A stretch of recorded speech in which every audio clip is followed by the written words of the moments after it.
Сәлеметсіздер ме? Қызылорда облысы, Арал қаласы, Арал индустриалды техникалық колледжі, пән электроника негіздері мен жалпы электротехника. Сабақтың тақырыбы электр кедергісі. Оқытушы Кыркабакова Жанна Кожегелдиевна. Сабақтың мақсаты электр кедергісі туралы жалпы мәлімет беру, кедергіні қосу тәсілдері және формулалары туралы білім беру. Кез келген өткізгіштегі электр зарядтарының бағытталған қозғалысына оның молекулалар мен атомдары бөгет жасайды. Сондықтан тоқтың өтуіне сыртқы тізбекте энергия көзінің өзі де кедергі туғызады. Электр тізбегінің электр тоғы өтуіне қарсы әрекеттілігін электр кедергісі деп атайды. Тұйықталған электр тізбегіне қосылған электр энергиясының көзі электр энергиясының сыртқы және ішкі тізбектер кедергілерін жеңу үшін жұмсайды. Электр кедергісі R әрпімен белгіленеді. Электр тізбегіне қосылатын және электр кедергілері бар құрылғыларды резисторлар деп атаймыз. Кедергінің өлшем бірлігі Ом. Өткізгіш сымында тұрақты потенциалдар айырымы 1 вольт болған кезде одан 1 ампер тоқ өтсе, онда өткізгіш сымның электр кедергісі 1 Ом болады. Алдарыңызда мемлекеттік стандарт бойынша кедергінің сұлбаларда бейнеленетін шартты белгісі ұзындығы 10 мм, ені 4 мм болып сызылу қажет. Үлкен кедергілерді өлшеу үшін Омнан 1000 және миллион есе көп бірліктер қолданылады. Олар килоом және мегаом. Өткізгіштердің электр тоғына көрсететін кедергісі оларға салынған материалға, сонымен қоса оның ұзындығы мен көлденең қимасының ауданына байланысты. Егер бір материалдан жасалған екі өткізгішті салыстырсақ, онда көлденең қима аудандары тең болған жағдайда ұзындау өткізгіштің кедергісі үлкен болады. Ал өткізгіштің қайсы бір көлденең қимасы ауданы үлкен болса, онда кедергісі аз болады.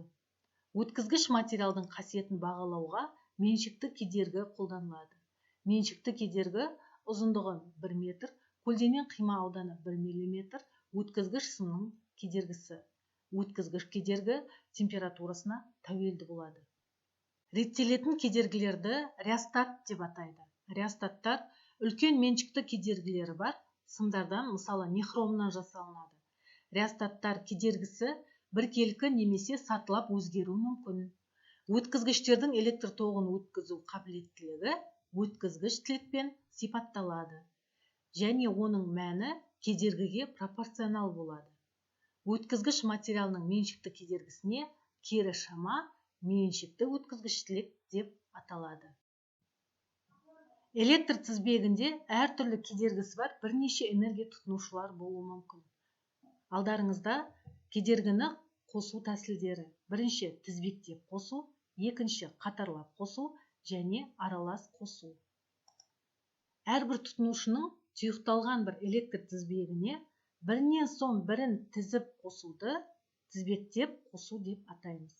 Оның мәнін білу үшін схемадағы қосылған тұтынушыларды бір-біріне қосу арқылы оның мәнін білуге болады. Қатарлап қосылған деп электр тізбегіндегі элементтердің тек бір ғана кернеу астында болуын айтамыз. Қатарлап қосылған екі энергия тұтынушының кедергісі осы тұтынушылар кедергісінің көбейтіндісін сол кедергілердің қосындысына бөлгенге тең.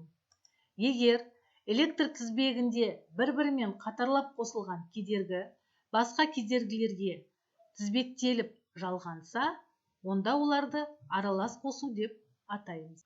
Сабақты бекіту үшін тапсырма. Кестедегі бос орындарға өзінің мәнін тауып орналастыр.